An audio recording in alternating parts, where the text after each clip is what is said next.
All right. It's April 5th, 2025, and this is the sit rep on the Gaza and other front war. And well, tonight there's a number of things to talk about tonight. We can talk about the war in Yemen, which is escalating the American aggression on Yemen for Israel so that try to alleviate the pressure that Yemen is putting on Israel, which Yemen is doing to try to stop Israel from blockading, starving the people of Gaza. So we can talk about that war. We can talk about Iran, the prospects of an American aggression on Iran, which I think are high. And I'll explain my reasoning as I do in these reports. And then the Gaza front. And there's kind of a I kind of want to reflect on a theme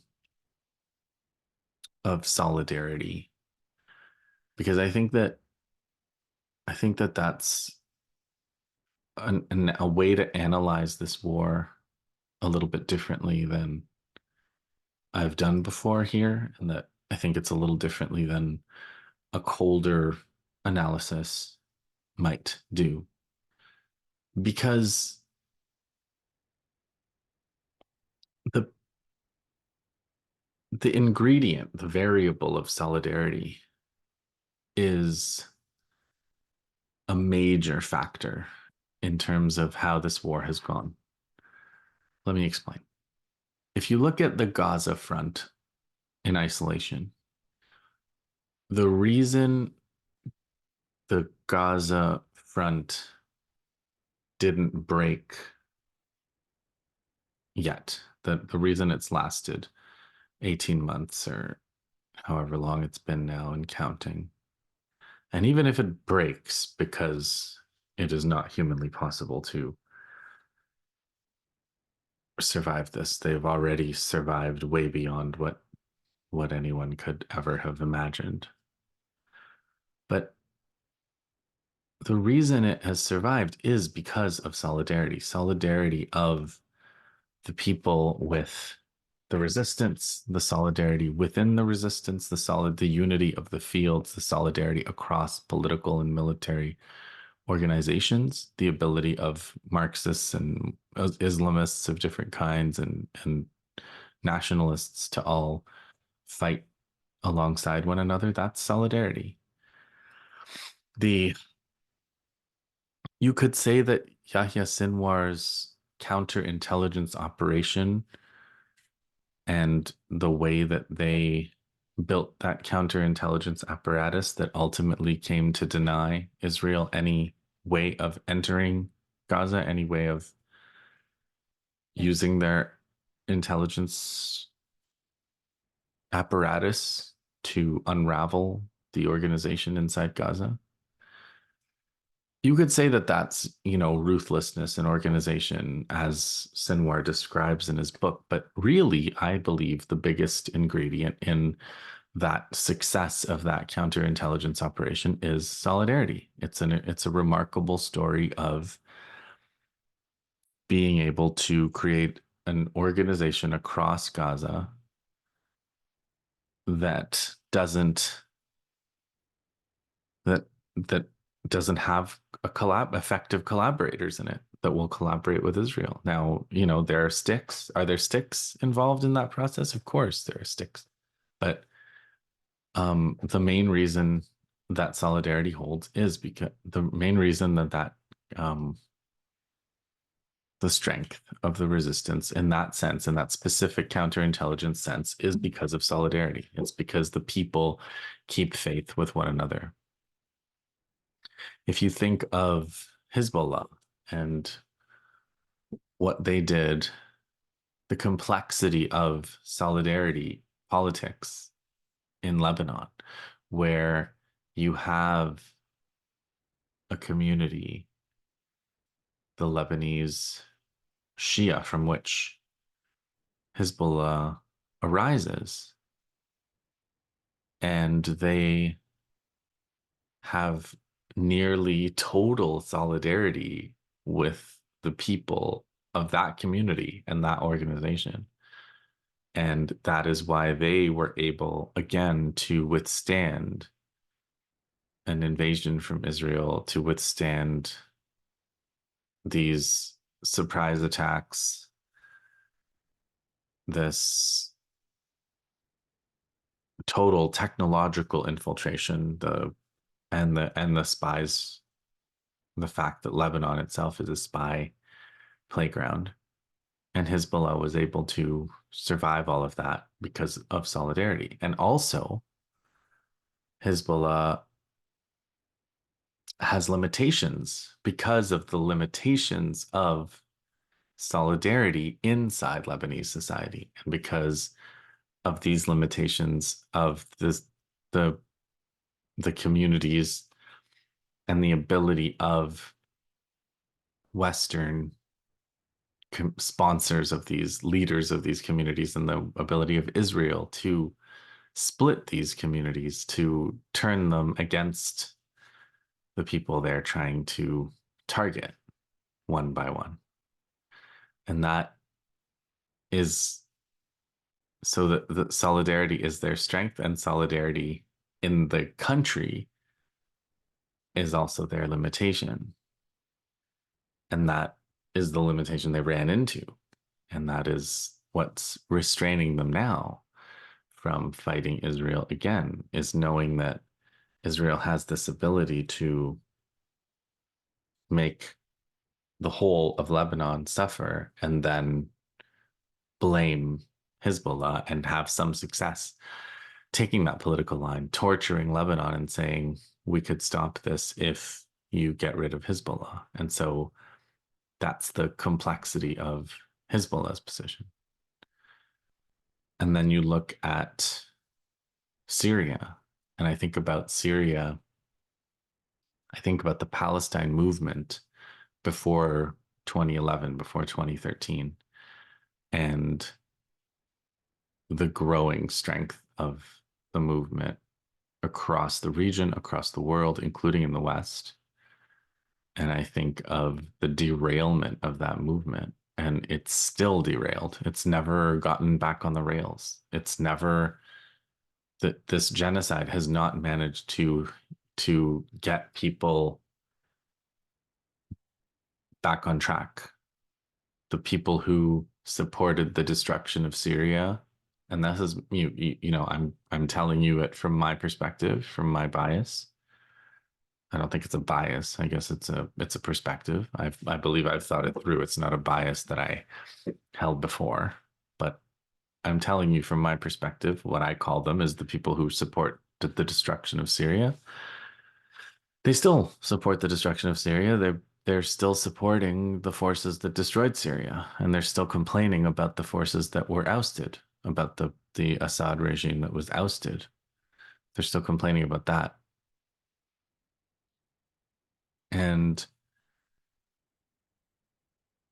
that split between over the question of whether Syria needed to be ought to have been the Syrian state ought to have the nationalist Syrian state ought to have been overthrown and replaced with some Al Qaeda Turkish proxy that is now genociding minorities on the coast of Syria and trying to attack Shia in Lebanon, trying to attack Lebanon and conceding and giving more and more of their country to Israel, whether that was what ought to happen in Syria or not. And that split is a split in solidarity. And because we don't have that solidarity across the board, because the Palestine movement is split on this, what I think is utterly easy question that I cannot believe people don't get. And I suppose they feel that way about me on the other side. and you know, we have nothing but nasty things to say to each other, and that is a not healed and maybe not healable split in the Palestine movement. And it's hard for me to overstate how much I think this has weakened our movement. And then, the absolute model of solidarity in 2025 is Yemen. And you have Ansar Allah in Yemen. And again, like in Gaza, they being trying to subvert Yemen from within, trying to sponsor this alternative to Ansar Allah, which exists and is still hanging out, waiting for their chance out in Aden, but they're not able to make inroads because of this solidity of the solidarity of a huge chunk of Yemen society with Ansar Allah. And Ansar Allah, in turn, has an unshakable solidarity with Gaza. They have said, we will not abandon Gaza, even if the world fall, even if the sky falls on us. And the Americans have been trying to make the sky fall on them. They've bombed water plants now, they've bombed gatherings of people outdoors and boasted about both on Twitter or Truth or whatever the president of America uses. And the people, the Ansar Allah has taken the stand that we don't care. And they have a chant that says we don't care. And they've said that. They've said, if you want to escalate the war, we're ready. They're fighting, as I speak, they're fighting a naval battle with yet another American carrier group. And that is solidarity. And the Yemen and Gaza stand because of internal solidarity that they were able to build. And that's how they were able to build organizations that are capable of resisting armed the entire might of the empire and attempts to starve them to death. And yet they continue to fight on. And that is the material, concrete military power that is generated from solidarity. It's political power, it's military power. And it comes from solidarity, it comes from principle. And that's why principle and solidarity are not abstractions out there in the ether. They're the most practical things. And so that also, I think, you know, this is a time where we are completely broken and depressed because the Americans and the Israelis are trying to develop in real time a model of genocide that is cost free for them in terms of lives. And the genocides of the past, the Nazis, all the Anglo-American genocides of indigenous peoples in the Americas, they were all committed up close by ground forces. And the genocidal wars the Americans fought in Vietnam, notably being a huge one in terms of bombing, there were also tens of thousands of American troops who died trying to commit this genocide. And what they're doing in Gaza and in Yemen and what they did in Lebanon and what they're doing in Syria and what they did in Iraq is to try to commit genocide without spending any lives on this genocider side. And so this campaign that we're watching is breaking our brains. It's breaking our sanity because um it's not we're not supposed to do this. People are not supposed to suffer this, and we're not supposed to be able to we're not supposed to watch this and not be able to do anything. We're supposed to be able to go and do something about it. And so if you want to think about the difference between those who are able to do something at great cost and those of us who are not able to do anything, the difference is solidarity. The difference is how many of us there are that keep faith with one another and that keep faith with the people in Palestine. And we are weaker than any of the forces in the region because we don't have the solidarity that they have. So if you're thinking about, like I was talking to Nora before recording this, and I said, I think we're back to Yahya Sinwar's stick or Rifat Al-Arir's marker. You know, Rifat said, I don't have anything. I'm not a military man. I don't have anything but my marker. But if somebody comes through that door and wants to attack me, I'm going to take my marker and I'm going to throw it at them. And that's like, he was a brilliant person. And and a literary person. And literary people have this knack for saying many things with one thing. That's literary density. That's the power of a literary person. And he was in that one phrase, he was talking about how little the disparity between the tool or weapon that he has and the weapons that are being deployed against the people, but also that he has to do something, and that whatever you do, whatever you can do is what you have to do. And that reflection is like always there. Whatever you can do is what you have to do. And I think the weapon, the main weapon that you have to think about, that we all have to think about, is solidarity. That is the reflection of tonight. Now, a couple of analytic questions or issues. So, on the Yemen front, we've been watching this build up on Diego Garcia of heavy bombers, and uh, I assume they might be about Iran. They might still be about Iran, but I think people have increasingly come to the conclusion that they're for Yemen.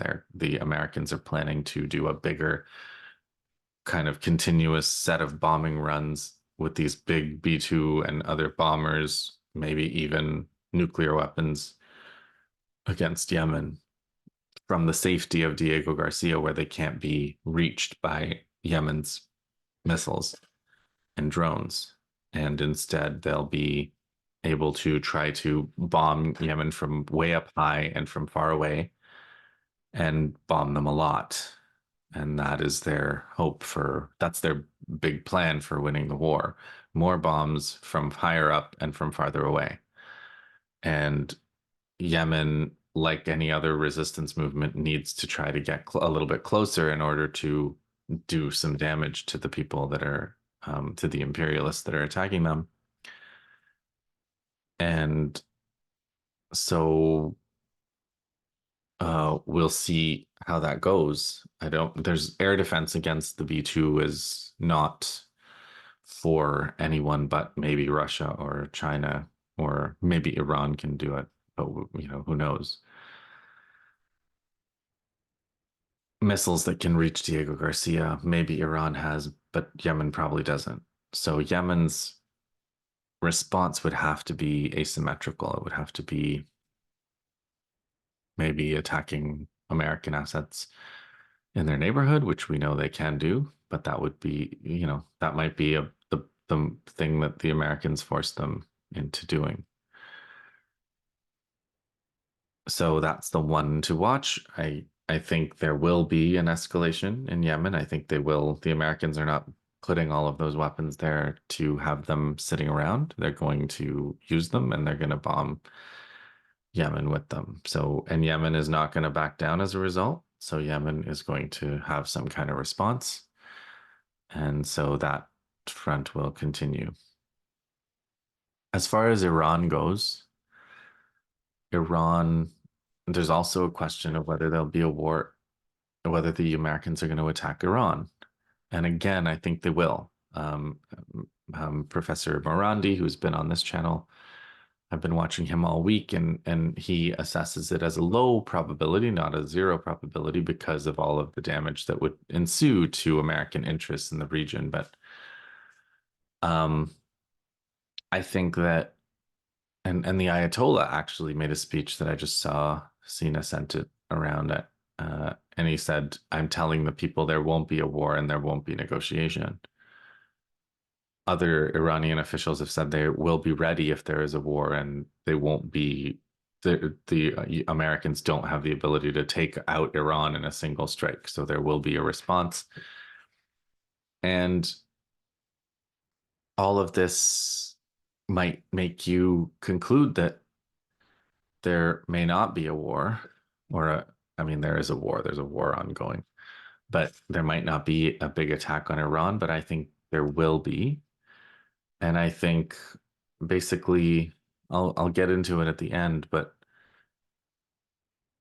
the main reason I think there will be is, you can analyze the deterrence, you can analyze the missile systems, you can analyze the missile defense, the B-2s, the bases, the Diego Garcia, the Straits of Hormuz, the global economy, the oil prices, the effects on commerce and shipping, the driving of a global recession, the destruction of the Gulf states and their oil fields.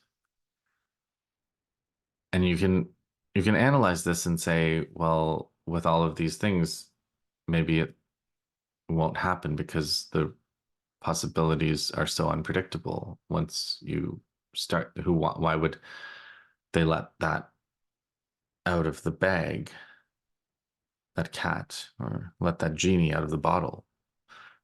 But the you could also discard all of that analysis and simply say Israel wants America to attack Iran, and therefore America is going to attack Iran because Israel is in its days of getting what it wants, and what it wants is an attack on Iran, and so it's going to get one, I think. And so I don't think that it can be avoided, um, for that simple reason that I think overrides almost all the other reasoning that you could do about it. Now, let me, yeah, the Gaza front, for the first 3 weeks back in 2023, before the ground invasion, I wondered whether Israel could win this war by starvation and bombing alone, and whether whether Rafah, whether the Egyptians would open Rafah. And there's a lot of pressure. The Israelis are attacking Rafah. They're attacking everywhere, but they're attacking Rafah especially hard, and their troops are in that corridor. I think that's to put pressure on Egypt. And if Israel is able to corner Egypt into a position where they have to fight Israel, or sort of allow Israel to occupy Sinai again, and displace the people of Gaza to an Israeli occupied Sinai, I think Egypt might capitulate to that. I don't think Egypt is going to fight no matter what. I don't think Egypt is going to fight Israel no matter what. I don't think there's anything that can make Egypt fight Israel. So if Israel has to, I mean, if Egypt has to give up a chunk of its territory to not fight Israel, I think that's probably what they're going to do. Now, Israel is trying to create that level of desperation that people will go because the only alternative is to die. And this is what's happened in past genocides, these death marches. The Americans have done it many times to many native nations, the Trail of Tears. The Germans did it. Germans are, Israelis are basically Germans, many of them. So the Germans did it in Africa, the Germans did it in Eastern Europe. So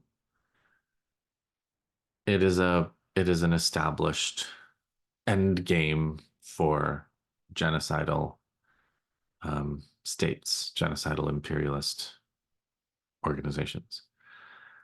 Um, that seems to be the plan, but you know,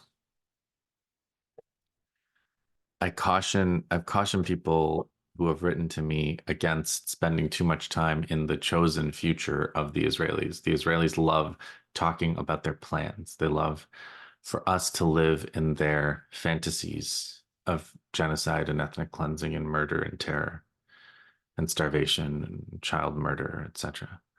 But like, we've got to stay focused on the present.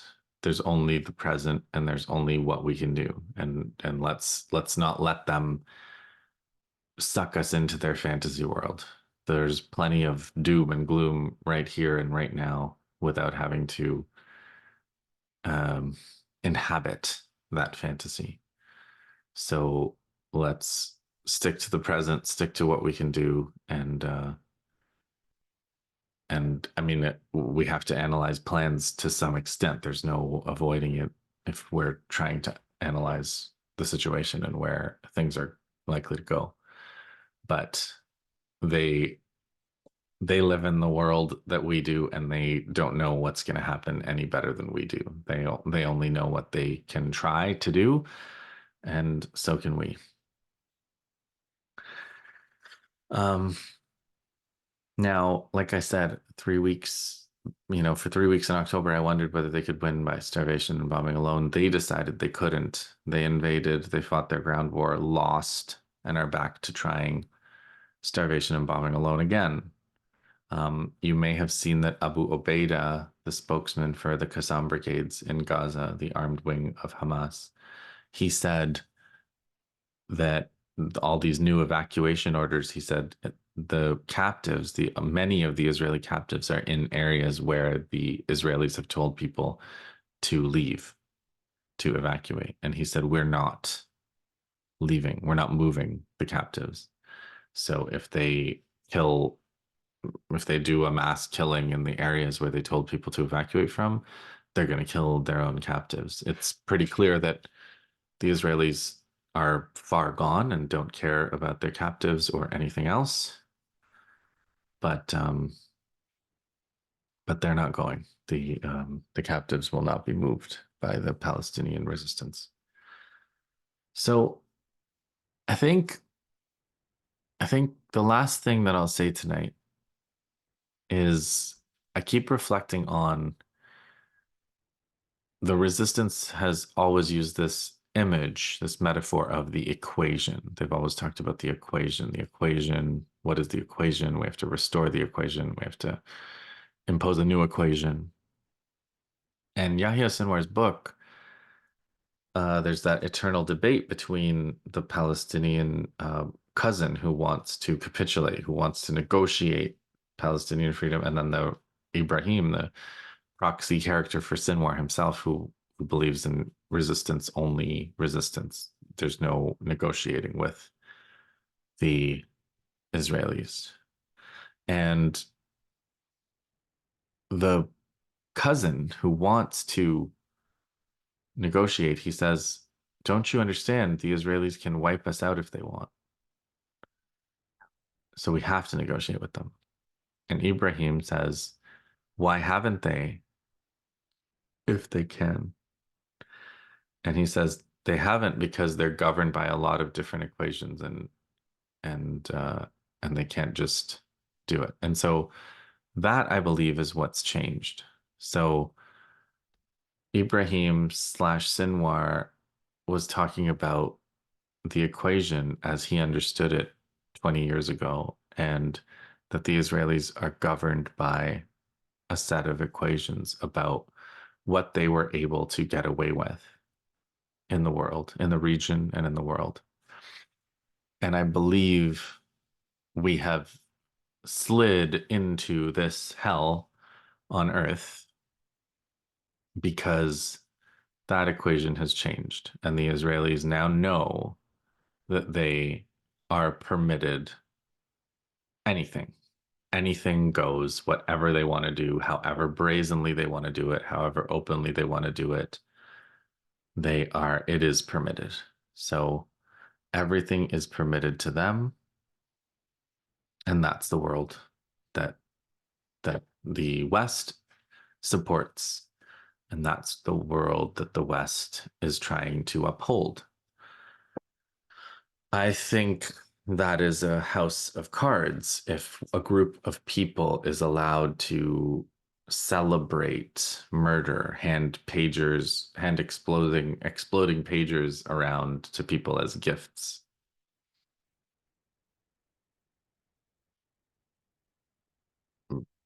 Parade on social media celebrations that they've killed children nonstop.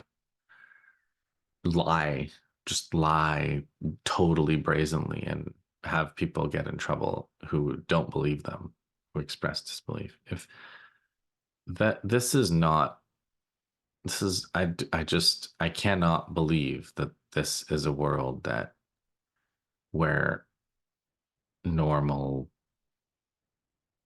human relations and affairs can stably continue. But it seems to be like it's going to go like this for a while and it's going to get worse. And so that's the equation. That is the transformation from the world in which Sinwar and Nasrallah and people like that have made their calculations. Those were the governing equations for the math geeks, and those have changed now. And so whatever resistance is going to come in the future, whoever is alive at the end of all of this, um, is going to have to adapt their resistance to a world of that level of permissiveness. And so, what a resistance to that kind of elite is going to be like, I don't know. I don't know. But it's going to be different and proportional to this new world we live in. That's not a great note to end on. Um, I don't feel like I understand this anymore. I don't understand how the world still works. Um, if you guys know, please let me know in the comments. Um, because I sort of feel like the world should be collapsing. Maybe it is. I think it probably is. But yeah, there are certain things that I don't understand anymore, and it all stems from the permissiveness that has been granted to Israel and its allies to commit open, safe, comfortable, and celebrated genocide. So if you have, I'm open to any explanations that you guys might have, or your own analysis of what the new equation is and what the new resistance for the next generation will have to will have to do and how they'll have to think about the world. I'll stop there, and I'm still gonna tell you to hang in there, as hard as it is after a talk like this. This is where we are, though, so you didn't come here for me to sugarcoat it, I'm sure. Hang in there, guys. I'll see you next week.